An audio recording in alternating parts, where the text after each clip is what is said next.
शिक्षकांच्या विविध मागण्यांसाठी आहे। यापूर्वी सुद्धा शासनासोबत चर्चा झाली, अनेक प्रकारे निवेदन देण्यात आले, परंतु आमच्या मागण्या सुटल्या नसल्यामुळे आज हा मूक मोर्चाचा आयोजन आम्ही पूर्ण महाराष्ट्रात सर्व शिक्षक संघटनांच्या वतीने, सर्व शिक्षकांच्या वतीने केलेला आहे। आणि नांदेड जिल्ह्यात सुद्धा हा मूक मोर्चा यशस्वीपणे इथे झालेला आहे।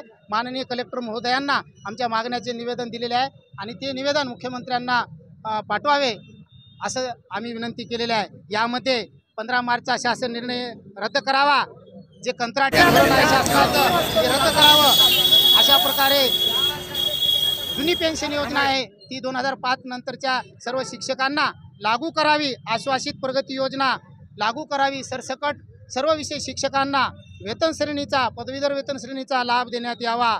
आणि मुख्य म्हणजे मुख्यालयाची अट जी आहे निवास करून राहण्याची, ती अट रद्द झाली पाहिजे आणि त्यातल्या त्यात 7व्या वेतन आयोगाची त्रुटी ही नष्ट करावी अशी आमची विनंती आहे।